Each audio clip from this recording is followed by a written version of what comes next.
Johnny, Ricardo, thank you so much for being here. It's truly an honor for me to be sitting down and talking with you two. Thank you. You're very kind. I had a chance this weekend to watch Modi, which I have to say, not only did I enjoy it, but I was left very inspired, and I think it's going to resonate a lot with people here in Argentina. Cool. So congratulations. Thank you. Thank you. Johnny, I know Al Pacino was the one who thought of you for the direction of the movie. Yes. If you had to take a guess, why do you think that is? What was the connection between, or maybe you thought about it afterwards, but why do you think the connection between your life, Modi's life, was? The connection between, the connection that I would say I feel with someone the likes of Modigliani is the intensity of his hunger, of his passion, of his need to push past himself. I think he was frustrated trying to push past himself as an artist, and I think that's probably exactly what he should have felt. But I love the fact that he came from nothing, from nowhere. Never really sold a painting during his lifetime, though he was absolutely breaking rules and making historical works.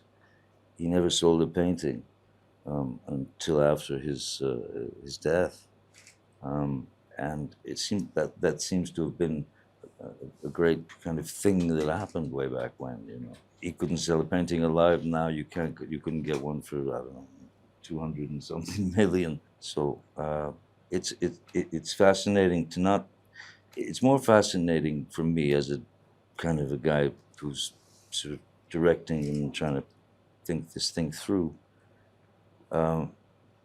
What I found interesting was that it was not a biopic of Modigliani, because this is a large thing.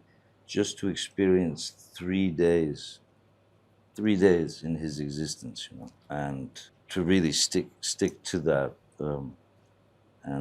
So I was, the only thing that got me through that, aside from the crew, was the Ricardo and the amazing actors in the film.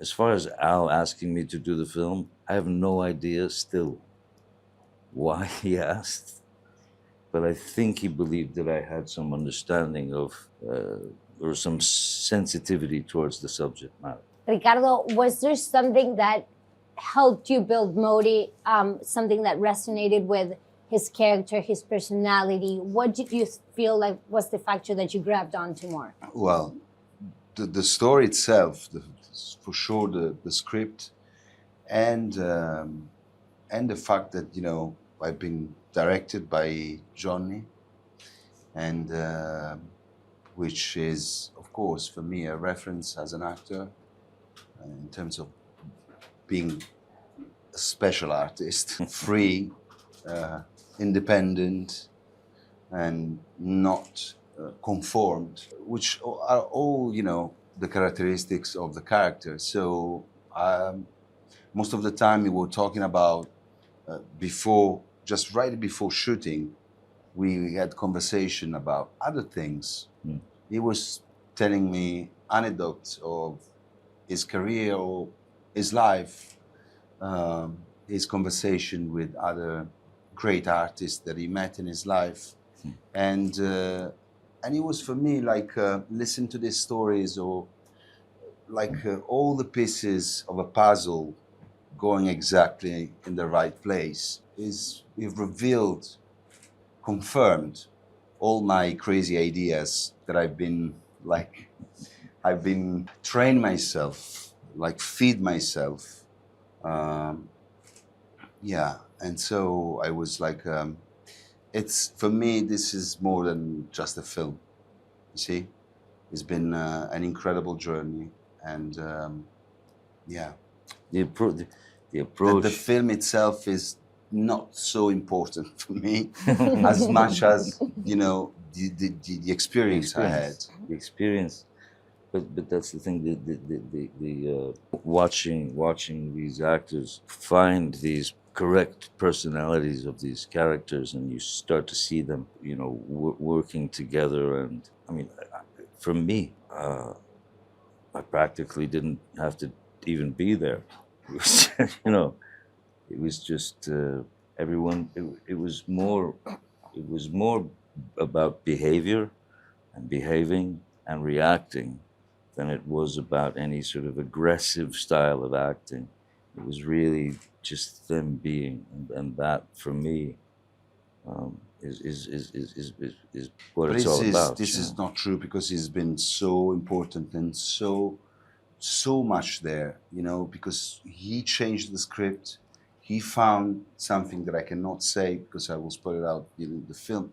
But you know, the perfect element, because we were looking for something that should have been like a tool, like an example, a practical example of what Modigliani, at the end of the day, yes, he died with no money, A representation. but he protected something very important that every man should protect, which is an intimate part of yourself, which is not for sale. So it's like this film is full of very important, you know, little details that I think it is more than just a film, that it will stay, I think, forever. This is not a conventional approach with regard to a film about Modigliani with such an expanse of life and history. You know, short life, but massive. This is 3 days, and it's so everything is kind of, you know, very small time cuts maximum, which I think made it more. I don't know. It gave it more gasoline. Essence. Yeah, essence. Exactly. Johnny, you were mentioning about Modi being a passionate character. I mean, this in your life in general, what draws you to a character? And not only the ones you chose to play or direct, but the movies you watch, the books you read. In general, what are you attracted to? I mean, from in every case that you just mentioned, like from if it's a book, a novel, or whatever. For example, I will look at the first sentence of the first chapter. Just look at the first sentence, and then if that gets you, then you read the first paragraph, and in that you'll know whether you want to continue on. Same with screenplays. If something doesn't hit you, that strikes a spark, where you feel like, you know, I think I have a way into this character that's maybe not been done so much, not done to death, you know, maybe an original, interesting way. So then you feel like you have something that you can add to this soup, you know. You are an ingredient. I mean, it's really all about being inspired. You can be reading a screenplay and you can be 11 pages in, and you know your hand is starting to itch. You have an instant allergy because there's formula all over it, you know? Yeah. Is that usually the case? No, I imagine no. I mean, I've read a lot of formula. I've had to perform formula, but I mean, it's a great thing to learn so that you can stay away from it. Guys, I brought a game I would love to play with both. It's super easy. It's random questions. And I'll just ask, don't worry about it. They're super conventional. Nothing too creative. But it's just, I'll ask the question and then you can both give me your separate answers. The first one is, if you could only watch a movie for the rest of your life, which movie would that be? With Nail and Die. Bruce Robinson, yeah. It's an English film. Ah, what a I have to. I have to say 8.5 of Fellini. What about if you had to title the movie about your life? What would be a good name? Modi. About your life? About my life, yeah. Okay. You can't take the character off. No, it's still here. The title of my What the Fuck Was That? What the fuck was that? I think that's where I'd go. I'd still be in confusion. Who is someone from Argentina you admire? Or maybe something you like, or some food. It can be anything. I mean, for me, it's just the way of life, and the way that the culture has continued, and there's tradition, and there's passion for craftsmanship still, and you have wonderful artists here. You have amazing culture that's steeped in such. I mean, Buenos Aires is that was the most at the time was the most sort of sought after. Paris was nothing compared to Buenos Aires, and you look around Buenos Aires and you go, I kind of get that a lot. It still exists. That beautiful, and mostly really, the kindness of the people, the warmth of the people, and the sticking to tradition. I'm gonna be very obvious, but I have to say Maradona. I knew it had to be in the answer somewhere. Yeah, because it's not just Maradona. because he's the greatest soccer player, but as a man also, very, very free, very controversial at the same time, of course. A quote you live by. Keep moving forward. I mean, keep moving forward. Yeah, I mean, just it's something that I live by, because the past is, there's nothing we can do about last week's dinner, so the past is gone. If we sit and think about the future too much, you get freaked out by that. So I mean, now is really the time to enjoy the now, because if you're worried about the future, all you have to do is ask yourself, I wonder what's going to happen now. Nothing happens. So keep moving forward. Love that one. You? I don't know how to say in English, but stay with your feet on the ground and your dreams through the stars. Mm. Yeah. Very good quotes. And the last one of this game is, actually I have two more. The best advice you ever received and the worst advice you ever received and you're glad you ignored, or maybe you followed it and then you regret it. Wow, this is difficult. The best advice and the worst. It might be the same for me.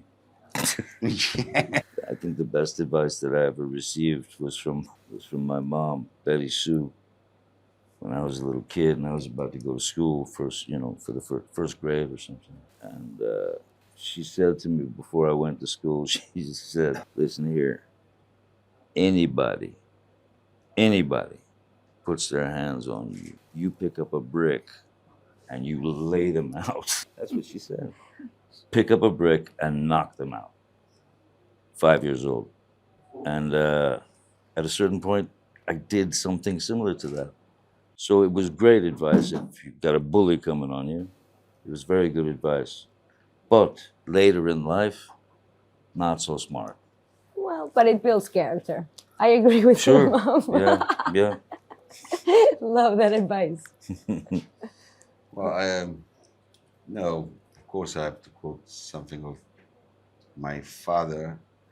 He was used to say to me, like, be fair, to be fair and loyal, and of course, respect, but people that respects you, otherwise take the break and smash them. Yeah. Listen to Betty Sue then, yeah. Yeah. Never fails. Guys, I just have 2 minutes left, and Johnny, I brought a game that I would love. One last game is 2 minutes. I love games. I do. That I would love to play with you. I brought 6 of your co-stars, or Tim Burton, which in his case, he has directed you. And I brought some questions, and the game is like this. You'll have to pick a photo. I mean, you have to pick one of the characters for each situation. And once you pick one, you can't choose it again. The first one is, who would you swap houses with? Wow. Tim. Tim? Yeah. He has a good house. We're roommates. Oh, It makes it easy. It's a very safe thing. Sorry. who would you want to be your therapist for a week? Al Pacino. That was a short I answer. want Al to be my therapist for the rest of my life because he's out of his mind. Brilliant, Okay. but out of his mind. Like in what way? He's just constantly kind of bizarre and funny and strange and brilliant. So yeah, definitely Al. Who would you want to switch lives for a day? Lives for a day. Penelope. Then I could be married to Javier for one day. Who would you never want to argue with? Angelina. Is she tough? No, she's cool. She's just she's tight. She's smart. Okay. She's got it together. I don't want to. Yeah. And I'll give you the last two so you can choose. It's who would throw the most unforgettable party or who would be late to their own premiere. I think Leo's going to throw the best party. I mean, I've seen bits and bobs of the Great Gatsby, so I agree. I know what he's capable of. And Kira would be late, but her voice, the timbre of her voice would rise a few octaves in her sort of tardiness, her being late. So I can see her being a little late and being very nervous about it. She's lovely. Thank you so much. I thank really, you. really enjoyed this conversation. I loved the movie and Thank it's you. going to be great and people in Argentina you. are going to love it. Thank you so much. Grazie. Thank you.